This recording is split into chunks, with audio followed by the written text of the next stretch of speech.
You know what? The price ain't bad on this Mach-e GT. I'll include a link to the Ford here in Ogden's website in the description down below. If you show up, just let them know that Ben Hardy sent you. Also include a link to my car buying guide. Let's get into it.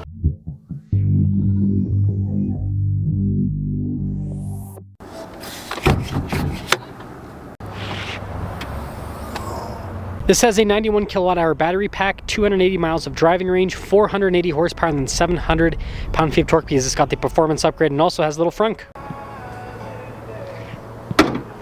I'm trying to hit 500,000 subscribers before the end of the year. I'd really appreciate it if you'd help out with that. Now for an EV, I think the hood design on the Mach-e is really sharp looking. And then same thing with the headlights. They're very angular, and then I like this trim kind of at the bottom section. You also have this cool front splitter. And then you notice the front end is mostly closed off for aerodynamic efficiency. Now I know this car gets a lot of hate for the Mustang in the name, but I will say including some of the Mustang style elements looks really cool in a crossover. Tire wheel setup is 245 by 45 by 20. The wheels are mostly closed off and they're blacked out. We've got Brembo brakes with this too. A lot of elements like the fender flares are painted to match. You get your little Mach-e badge. Here's your side profile. This is where you guys can see pretty sleek with the overall style. When it comes to the key fob, you've got the Mustang horse there in the back. We've got our lock and unlock function, opening for the front and then opening for the rear hatch. We've got a 12 volt here in the back. And when it comes to overall storage, pretty normal for most crossovers. Although, as you guys can see with me closing the hatch, the slope design does get in the way of vertical space. Pretty cool sequential taillight design. You got the GT badge here in the center too. Like I said, incorporating some of the Mustang style elements looks really cool in a crossover. This door will always be weird with how it opens.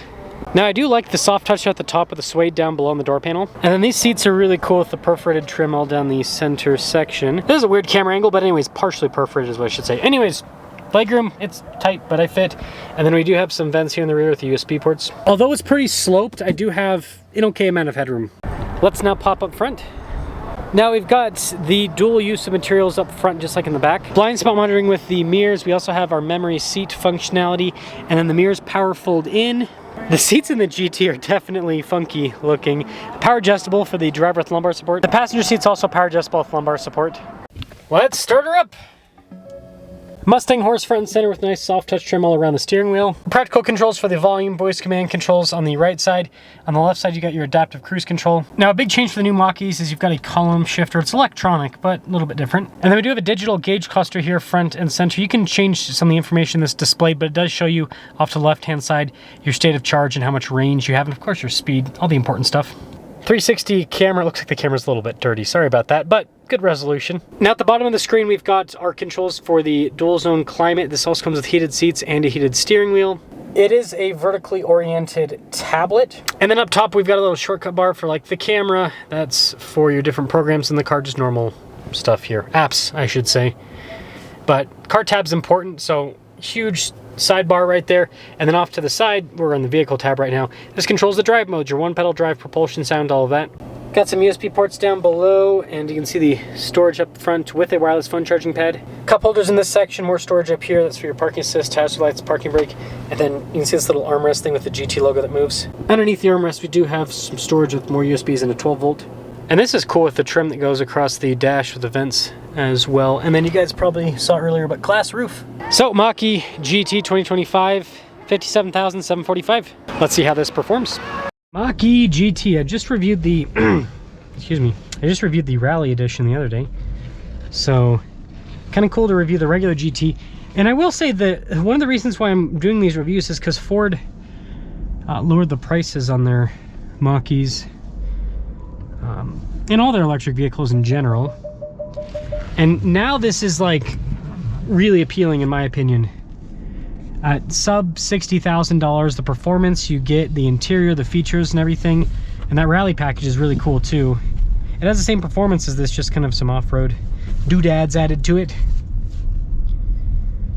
This is like the street version, right? The rally off-road version, the regular GT street version.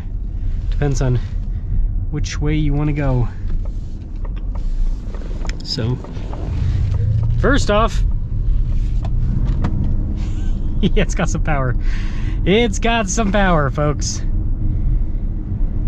Now, the performance package is an upgrade, adds another 100 pound-feet of torque. Is it worth it? I don't know. I mean, electric car is already fast enough, but it's cool if it hasn't. It's not that much money to add it, so it's like, why not? Why not? That that's a cool billboard. Share the road. I don't know if you guys can see, but it shows like looks like Mario animation. That's cool. That is smart. Man, whoever designed that billboard needs a raise. Gotta get through to the millennials. Let's actually see what Whisper feels like. Took a second for it to change the mode. Makes sense because it's got to change how the powertrain and everything reacts. Still insanely quick. Seamless drive, calm and quiet, smoother acceleration and steering, best for slippery conditions. Balanced drive, everyday fun. Accelerating drive machine, road aligns as one. Oh! Okay, this does feel quicker. Like, it feels like there's more torque. Interesting. That's a big shove. These seats are actually really nice. A little bit on the tight side, but I can manage. I can definitely manage.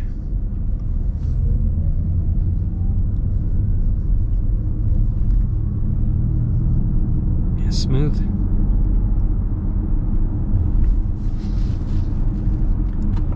Definitely smooth.